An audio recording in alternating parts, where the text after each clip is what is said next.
2018 കഠിനമായ പ്രളയത്തിന് ശേഷം വയനാടൻ മലനിരകൾ അതിൻ്റെ പഴയ ഭാവം വീണ്ടെടുത്തിരുന്നില്ല. ഉരുൾപൊട്ടലിൽ തകർന്ന റോഡുകൾ പണിതീർന്നു വരുന്നതേ ഉള്ളൂ.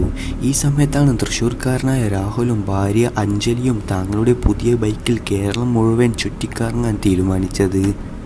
എന്നാൽ ഈയൊരു യാത്ര അവരെ എത്തിച്ചത് മാരകമായ ഒരു അനുഭവത്തിലേക്കാണ്. Hey guys, welcome back to my channel. നിങ്ങൾ ഈ ചാനൽ ആദ്യമായിട്ടാണ് കാണുന്നതെങ്കിൽ നമ്മുടെ ചാനൽ സബ്സ്ക്രൈബ് ചെയ്ത് നമ്മളെ കൂടെ നിൽക്കുക.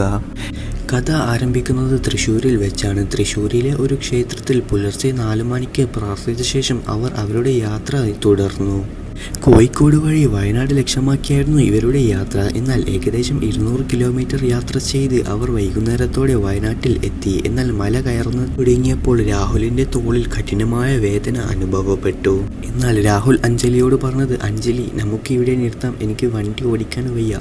രാഹുൽ പറഞ്ഞു. പക്ഷേ മേപ്പാടിയിലെ മനോഹരമായ കോടമഞ്ഞും സൂചിപ്പാറ വെള്ളച്ചാട്ടവും കാണാൻ അഞ്ജലിക്ക് അതിയായ ആഗ്രഹമുണ്ടായിരുന്നു.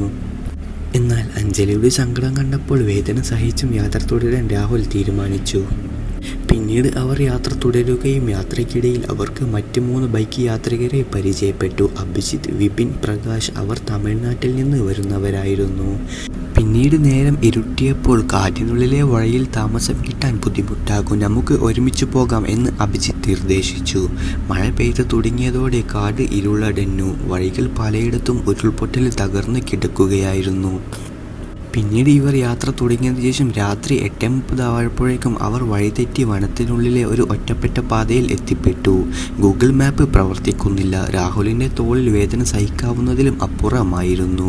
പെട്ടെന്ന് കാട്ടിനുള്ളിൽ ഒരു പഴയ തറവാട് വീട് അവർ കണ്ടു.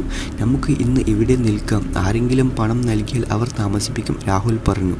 കൂടെയുണ്ടായിരുന്ന പ്രകാശ് ഭയന്ന് വണ്ടി വേഗത്തിൽ ഓടിച്ച് മുന്നോട്ട് പോയി. ബാക്കിയുള്ളവർ അവിടെ തന്നെ ഇവരുടെ കൂടെ നിന്നു. പിന്നീട് രാഹുൽ ആ വീടിൻ്റെ അടുത്ത് ചെന്ന് ആ വാതിലിൽ തട്ടി. എന്നാൽ ആരും തന്നെ മറുപടി തരുന്നുണ്ടായിരുന്നില്ല. പെട്ടെന്ന് വീടിൻ്റെ ഉള്ളിൽ നിന്ന് ആരോ തറ തൂത്തുവാരുന്ന ശബ്ദം കേട്ടു. രാഹുൽ ജനലിലൂടെ ഉള്ളിലേക്ക് നോക്കി. അവിടെ ഏകദേശം 70 വയസ്സുള്ള ഒരു വൃദ്ധ നിൽക്കുന്നു. വിളറിയ വെളുത്ത നിറം, രക്തം വറ്റിയ മൃതദേഹം പോലെ. അവർ അംഗത്തിലൂടെ ജനലിലേക്ക് നോക്കാൻ പറഞ്ഞു. എന്നാൽ അത് നോക്കി നിൽക്കെ ആ വൃദ്ധ വായുവിൽ ഒഴുകി ജനലിലൂടെ ഉള്ളിലേക്ക് മറഞ്ഞു. പേടിച്ച് വിറച്ച രാഹുൽ നിലവിളിച്ചുകൊണ്ട് ഓടി ബൈക്കിനടുത്തെത്തി. നമുക്ക് ഇവിടെ നിൽക്കേണ്ട, വേഗം വിടാം എന്ന് അവരോട് രാഹുൽ പറഞ്ഞു.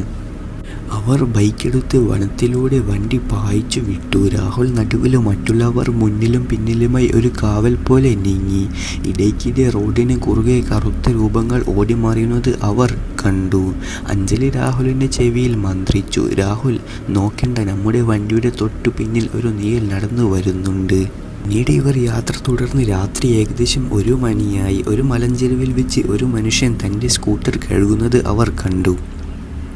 ഈ പാതിരാത്രിയിൽ, അതും കൊടും കാട്ടിനുള്ളിൽ, ആര് സ്കൂട്ടർ കഴുകാൻ? അവർ വണ്ടി നിർത്താതെ പേടിച്ച് സ്പീഡിൽ മുന്നോട്ടേക്ക് പോയി. എന്നാൽ അമ്പരപ്പിക്കുന്ന കാര്യം, 1 മണിക്കൂർ കഴിഞ്ഞ് അവർ മറ്റൊരു വളവ് പിന്നിട്ടപ്പോൾ അതേ മനുഷ്യൻ അവിടെയും സ്കൂട്ടർ കഴുകുന്നു. അവർ ഒരേ വട്ടത്തിൽ തന്നെ ചുറ്റിക്കറങ്ങുകയാണെന്ന് അവർക്ക് മനസ്സിലായി. പേടിച്ച് വിറച്ച രാഹുൽ അഞ്ജലിയോട് തൻ്റെ ബാഗിലുള്ള ഹനുമാൻ ചാലിസ ഫോണിൽ ഉറക്കെ വെക്കാൻ പറഞ്ഞു. എന്നാൽ സ്തോത്രങ്ങൾ കേട്ട് തുടങ്ങിയതോടെ അന്തരീക്ഷത്തിലെ ഭാരം കുറഞ്ഞതുപോലെ അവർക്ക് തോന്നി. പെട്ടെന്ന് ദൂരെ ഒരു വെളിച്ചം കണ്ടു. അത് വയനാട് അതിർത്തിയിലെ ചെക്ക് പോസ്റ്റ് ആയിരുന്നു. അവിടെ എത്തിയപ്പോഴാണ് അവർക്ക് ശ്വാസം വീണത്. പിന്നീട് അവർ അവിടെ തങ്ങിയ ശേഷം പുലർച്ചെ അവർ താമരശ്ശേരി ചുരം വഴി താഴേക്ക് ഇറങ്ങി. വഴിയിൽ ഒരു വലിയ ആൽമരത്തിനടുത്ത് വെച്ച് അഞ്ജലി ഒരു കാഴ്ച കണ്ടു. ഒരാൾ മരക്കൊമ്പിൽ തൂങ്ങി നിൽക്കുന്നു. അയാളുടെ കഴുത്ത് ഒരു വശത്തേക്ക് ഒടിഞ്ഞു തൂങ്ങിയിരിക്കുന്നു. അഞ്ജലി നിലവിളിച്ചുകൊണ്ട് രാഹുലിനെ കെട്ടിപ്പിടിച്ചു. രാഹുൽ വണ്ടി നിർത്താതെ വേഗം സ്പീഡിൽ വണ്ടി ഓടിച്ചു പോവുകയാണ് ചെയ്തത്. പിറ്റേന്ന് കോഴിക്കോട്ടെ ഒരു ഹോട്ടലിൽ എത്തിയെങ്കിലും അഞ്ജലി ഉറക്കത്തിൽ നിന്ന് നെട്ടി എഴുന്നേറ്റു നിലവിളിച്ചു. രാഹുൽ, നിന്റെ തൊട്ടടുത്ത് ആ തൂങ്ങിയ ആൾ മനുഷ്യൻ നിൽക്കുന്നുണ്ട്. രാഹുൽ പെട്ടെന്ന് തന്നെ തൻ്റെ കൈവശമുണ്ടായിരുന്ന ഭഗവതി ഗീതമെടുത്ത് അഞ്ജലിയെ ചേർത്തു പിടിച്ചു. നേരം വെളുത്ത് ഉടനെ അവർ അടുത്തുള്ള ക്ഷേത്രത്തിൽ പോയി വഴിപാടുകൾ കഴിച്ചു. പിന്നീട് അവർ അന്വേഷിച്ചപ്പോഴാണ് അത് അറിയുന്നത്. പ്രളയ സമയത്ത് ആ കാടിനുള്ളിലെ ഗ്രാമങ്ങൾ പൂർണ്ണമായും ഒലിച്ചു പോയിരുന്നു എന്നും നൂറുകണക്കിനു ആളുകൾ അവിടെ മരിച്ചിരുന്നുവെന്നും ആത്മാക്കൾ ഇന്നും ആ വഴിയിൽ അലഞ്ഞു തിരിയുകയാണെന്ന് നാട്ടുകാർ വിശ്വസിക്കുന്നു. രാഹുലിനും അഞ്ജലിക്കും ആ യാത്ര ഇന്നും ഒരു തീരാവേദനയാണ്. ഹേ ഗായ്സ്, നിങ്ങൾക്ക് ഈ കഥ ഇഷ്ടമായെങ്കിൽ ഇതുപോലെയുള്ള കൂടുതൽ കഥകൾക്കായി നമ്മുടെ ചാനൽ സബ്സ്ക്രൈബ് ചെയ്യുക.